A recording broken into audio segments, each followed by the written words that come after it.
Monsieur Sébastien Tahan, vous êtes professeur de géostratégie et de géopolitique dans les grandes écoles françaises, porte-parole du Rassemblement pour la Syrie à Paris, spécialiste des questions internationales. Monsieur Tahan, à un moment où le gouvernement syrien est accusé par certains pays occidentaux, y compris la France, d'avoir utilisé des armes chimiques dans les zones tenues par les rebelles, ce qui a fait couler beaucoup d'encre et ce qui a poussé Barack Obama à en fait de faire une déclaration là-dessus, de dire qu'il va y avoir une frappe américaine limitée contre le territoire syrien. Dans un tel contexte, il y a eu en fait des notes qui ont été déclassifiées par le service secret français sur en fait les stocks d'armes chimiques dont dispose le gouvernement syrien. Pourquoi, d'après vous, le service secret français décide dans une telle conjoncture de déclassifier en fait ces informations, ces notes, s'il vous plaît? Alors d'abord, il faut parler du moment. Pourquoi on déclassifie ces notes-là ce dimanche dans le journal du dimanche et on nous promet d'autres notes déclassifiées les jours suivants? C'est que suite au camouflet que vient de prendre l'Élysée, Hollande, sa politique étrangère, puisque Obama l'a carrément lâché. Et il lui a même donné une leçon de démocratie que lui, avant d'aller en Syrie, il veut quand même consulter le Congrès. Et dans le discours d'Obama, le nom de notre président français n'a même pas été cité. Donc franchement, notre président a pris pour son grade. Et non seulement notre président représente la France. Nous aussi, en tant que Français, on a été un peu mal traînés, si je puis dire. Alors, en réponse à cela, on a découvert ce matin, par je ne sais quelle décision de quel ministère, qu'on va déclassifier des notes à titre exceptionnel, des notes qui ont été réunies par les services secrets, les différents services secrets français durant 30 ans, et qui prouvent que la Syrie a développé durant ces 30 ans du gaz sarin, ce qu'on appelle le gaz H, des léwicites. Léwicites, c'est du nom du professeur de chimie qui avait découvert cela, c'est-à-dire que ce soit le gaz sarin ou tout ce qui est composé de léwicites, ce sont des agents vésicants, permettez-moi d'expliquer le terme, c'est-à-dire ce sont des agents toxiques qui détruisent la muqueuse et qui irritent essentiellement, ça commence par les yeux, beaucoup la peau, et surtout les voies respiratoires, et les dommages causés par ces agents, que ce soit les différentes générations de ce gaz, parce que le génie humain est grand et a développé beaucoup d'agents chimiques dans ce domaine, donc les dommages sont irréversibles. Alors, d'où vient le nom, n'est-ce pas, l'hypérite, ou le gaz sarin? C'est de Ypres, c'est une ville en Belgique où les Allemands, lors de la Première Guerre mondiale, ont utilisé ce gaz-là contre les troupes anglaises. Mais je vous dis tout de suite, les troupes anglaises n'ont pas été en reste après dans leurs différentes guerres, que ce soit au Sinaï contre l'armée turque, que ce soit en Afghanistan, que ce soit ailleurs, ont utilisé abondamment ces gaz toxiques dans leurs combats.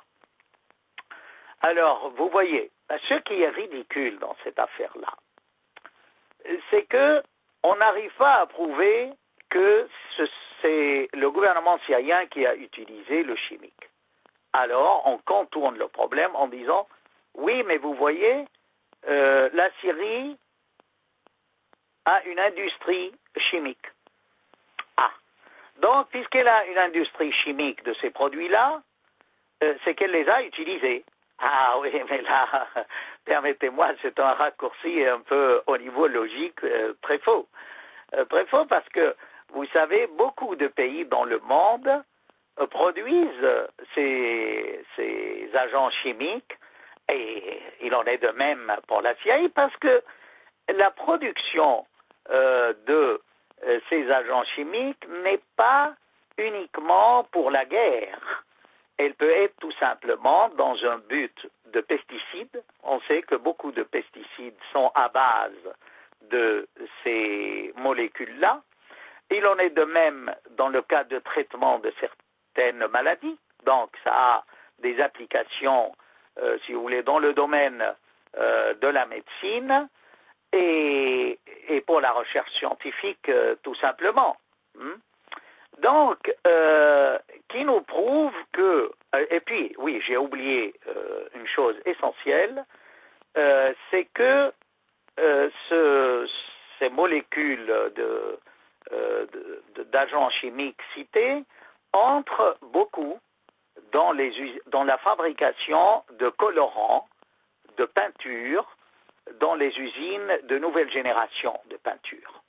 Et là, permettez-moi de dire que les Français, leurs services secrets, ne sont pas au point, parce qu'ils ne nous donnent pas les origines. Moi, je vais vous la donner. La Syrie a acheté des usines pour fabriquer de la peinture à la Chine. Et la Chine nous a vendu ce qui était interdit, n'est-ce pas, au Canada, par exemple. Le Canada n'a pas voulu vendre à la Syrie ces usines-là. La Chine nous les a vendues, faisant confiance à la Syrie, et évidemment allant contre la décision de la non-vente d'usines modernes à la Syrie. Donc là, permettez-moi de dire un peu, les services secrets, sur ce coup, ils ont été un peu faibles. Peut-être sur d'autres coups, ils ont été plus performants, mais ce n'est pas le cas pour ce qui est de l'historique du chimique en Syrie. Mais il ne faut pas s'arrêter là, parce que il y a eu des accords interdisant la production de gaz sarin, du gaz H, de tout produit vésicant. Il y a eu des conventions internationales. Et la Syrie n'a pas signé cette convention. Mais vous allez me dire, est-ce qu'il y a d'autres pays? Eh oui, il y a l'Égypte qui n'a pas signé. Il y a Israël qui a signé. Mais attendez, elle n'a pas ratifié, comme la Birmanie. Donc, vous voyez, si on part de ce principe que quelqu'un qui n'a pas signé, n'a pas ratifié est dangereux, dans ce cas-là, Israël est un pays dangereux, puisqu'il n'a pas signé la convention. Alors pourquoi on s'attaquerait à la Syrie pour avoir produit ces agents chimiques et on ne le ferait pas pour d'autres pays? Par exemple, l'Égypte. Pourquoi la France, pourquoi les Américains ne vont pas dire tiens, l'Égypte a du gaz sarin et peut-être que le général Sissi va utiliser le gaz sarin contre les frères musulmans pour les gazer, hein? Donc il faut faire vite et déclassifier des documents concernant le gaz sarin, le gaz H, les léwicites en Égypte, n'est-ce pas, pour s'immiscer dans les affaires égyptiennes. Mais notez qu'on ne va pas s'immiscer dans les affaires israéliennes, hein, ni dans les affaires de la Corée du Sud, du Nord, pardon, qui n'a pas signé. Hein, la Corée du Sud a signé, mais les a pas encore détruits. Sur les stocks qui auraient dû être détruits dans le monde, vous savez, parmi les plus grands pays possédant en tonnage les plus grandes quantités, figurent les États-Unis, hein, avec des milliers de tonnes de ces produits-là. Hein. Alors, en gros, si on croit les rapporteurs internationaux, je me méfie, moi, de tout ce qui est international ces jours-ci, enfin, il y aurait 20% de ces stocks qui n'ont pas été encore détruits. Alors, parlons, il s'agit de quel stock? C'est-à-dire de l'emballage de ces produits-là.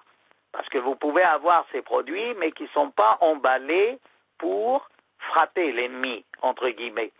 C'est-à-dire, vous pouvez mettre ça dans des obus, dans des grenades, dans de grosses cartouches, dans des missiles, vous voyez, l'emballage militaire est un autre problème. Et ça nous montre la fragilité de tout ce dossier.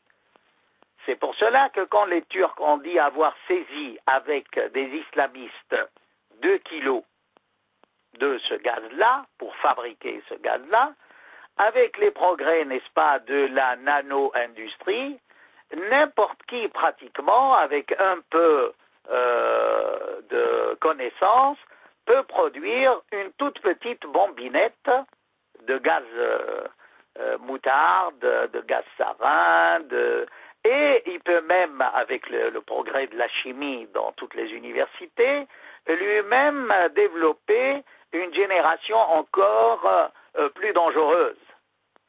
Donc, revenons maintenant au cas de la Syrie. Avec ce que je viens de vous expliquer, n'est-ce pas, excusez-moi de vous avoir un peu ennuyé par des détails techniques, donc il est fort possible que ces groupes islamistes, il est même sûr, puisqu'on a des preuves, de par les Turcs, de par d'autres sources, que ces groupes islamistes, Al-Qaïda, selon leurs propres documents qui remontent déjà à Ben Laden, peuvent utiliser cela en Syrie. Et ils l'ont fait, voyez-vous.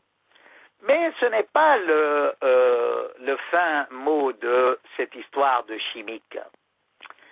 C'est-à-dire que même là, si vous avez signé, les pays qui ont signé peuvent également continuer à produire. Vous allez me dire, oui, M. Tahan, c'est pour la médecine, pour l'agroalimentaire, les pesticides, la fabrication de peinture. Je vous dirais, ah non, là, M. Nokhossine, vous n'y êtes pas. Non, on peut produire ça pour la guerre. Et là, permettez-moi, moi qui ne crois pas beaucoup au journal Le Monde, et je l'avais traité de feuille de chou, de vous lire un extrait du journal du Monde sur le contrôle des armes chimiques. Il est très intéressant. Alors, écoutez-moi bien. Je cite, n'est-ce pas, John Hart, qui est le directeur du projet Sécurité biologique et chimique du Stockholm International Peace Research Institute, CIPRI. Les États membres de la SIAC, c'est-à-dire ceux qui ont signé la non-prolifération et la destruction de leurs armes chimiques, ont le droit de produire et développer des produits chimiques toxiques et leurs précurseurs en petite quantité à des fins de défense. Ah, intéressant. Donc, si la Syrie veut se défendre, elle peut en produire. Et là, elle est attaquée. Mais attendez, continuons. Ces activités sont strictement encadrées par la SIAC et inspectées par l'OIAC. Un État peut être autorisé à développer un programme défensif s'il s'engage à ne pas à ne pas initier de guerre chimique. Toutefois, précise John Hart, un État peut répondre en nature, c'est-à-dire utiliser des armes chimiques, s'il est attaqué par de tels moyens par un autre État, et là retenez votre souffle, M. Nokhossine, ou une coalition militaire. Eh bien, on est dans ce cas-là avec les Syriens. Si un État qui a signé a le droit, un État qui n'a pas signé et qui est attaqué par une coalition militaire, a plus, si je puis dire, le droit de répondre. Je ne suis pas de ceux qui aiment la guerre, mais les contradictions de cet Occident et cette comédie des médias est vraiment ridicule. Je continue et je terminerai par quelques lignes. La nature défensive ou offensive d'un programme de développement d'armes chimiques est évaluée selon les termes de la SIAC et de la Convention de 1972 sur l'interdiction des armes bactériologiques et sur leur destruction, PDF. La question fait toutefois débat. Ah, Certains États s'inquiètent de ce que d'autres puissent maintenir des programmes offensifs en veille sous couvert de programmes défensifs, notamment dans le cas des armes biologiques. Note John Hart. Et je termine ma citation. Donc vous voyez, ce qu'essaye aujourd'hui la France, c'est de soulever une tempête dans un verre d'eau, pas plus. À la lumière des informations que je viens de vous présenter, rien n'interdit, n'est-ce pas, à n'importe quel pays au monde, signataire ou pas, d'avoir une industrie chimique.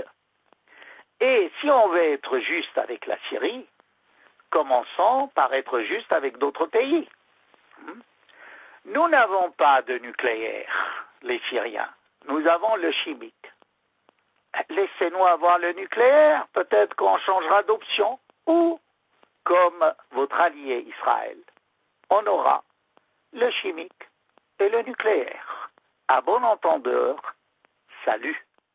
Monsieur Tahan, vous étiez en fait tout à fait complet, que vous venez en fait de nous livrer une analyse exhaustive, complète de ce qui est en fait de cette histoire du chimique. Mais permettez-moi de vous poser une dernière question. Monsieur Tahan, vous savez, venez de dire la vérité, mais à Paris et à Washington, ils sont en train de suivre en fait un autre objectif tout à fait différent. Par exemple, en France, il y avait cette déclassification des notes concernant les stocks d'armes chimiques dont dispose la Syrie, et à Washington, le secrétaire d'État américain qui a mobilisé ces derniers jours tous ses moyens pour justifier une éventuelle guerre contre la Syrie, dit que son pays, c'est-à-dire les États-Unis, dispose des preuves concernant l'utilisation d'armes chimiques par en fait les forces gouvernementales syriennes. À Paris, à Washington, il y a un autre objectif qui est poursuivi actuellement, c'est d'aller partir pour une guerre contre la Syrie.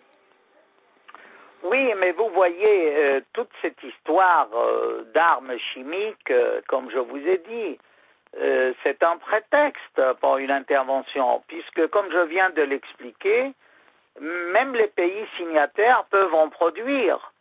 Et là, il y a toute une discussion sur l'aspect offensif ou défensif de la production de ces armes. Je peux vous dire que jusqu'à maintenant, il y a des stocks d'armes chimiques qui n'ont pas été détruits depuis 2007 et qui se trouvent en Occident, voyez-vous. Donc, quelles sont les preuves des Américains que les Syriens ont vraiment, le gouvernement syrien a vraiment utilisé ces armes chimiques? On attend de les voir, ces armes. Puis je vous dirais, moi, en rigolant, vous savez, si je vais mourir, si j'avais à mourir, n'est-ce pas, je préférerais peut-être mourir du chimique, personnellement, hein, je n'engage que ma modeste personne, que entre les mains d'islamistes,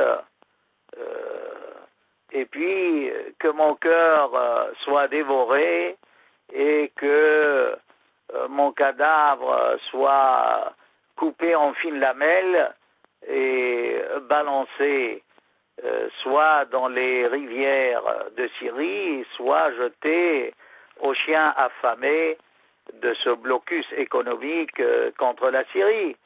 Vous voyez, c'est vraiment, on ne sait plus quoi dire face à cette hypocrisie, à ce manque de morale dans les démarches, qu'elles soient américaines ou françaises. Un conseil, il arrive à tout le monde de se tromper.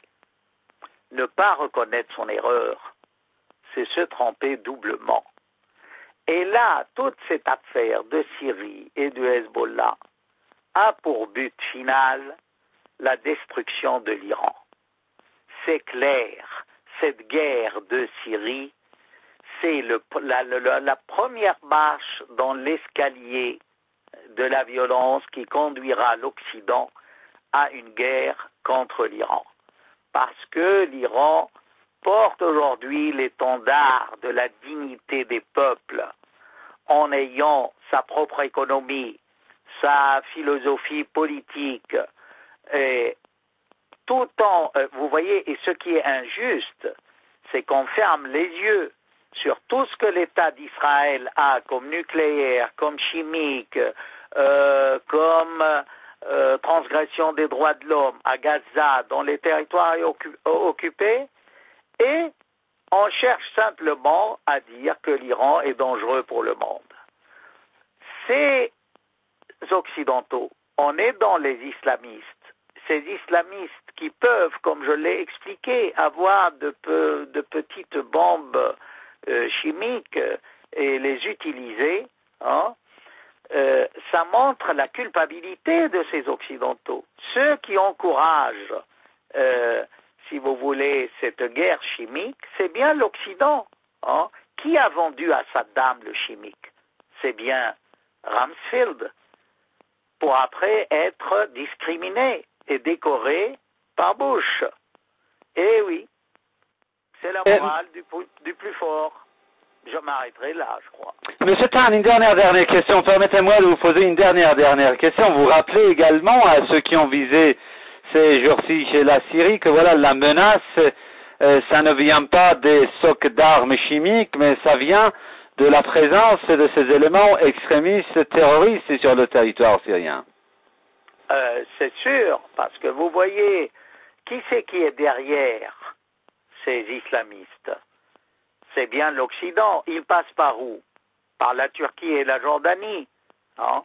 Donc on ne vienne pas me dire que c'est le gouvernement lui-même, comme certains de la coalition vraiment tarés et abrutis, se plaisent à dire que c'est Assad qui a importé ces islamistes dans son pays. Je vois mal. Hein? D'ailleurs, vous voyez, plus le pays est coupable dans cette affaire de Syrie, plus il veut s'engager militairement. Regardez l'exemple de la Turquie. La Turquie veut même envoyer des troupes terrestres conquérir à la conquête de la Syrie. Et ils l'ont dit parce que Erdogan ne sait plus quoi faire pour sortir de sa crise intérieure. Il a aussi pris un camouflet, voyant que l'Occident ne voulait pas y aller, et la Turquie se trouve, la Turquie d'Erdogan, se trouve également toute seule, alors elle fait de la surenchère. Nous, on est prêts à envoyer nos tanks et à faire chuter le régime, comme il dit, alors que l'Occident ne parle pas du tout de cela.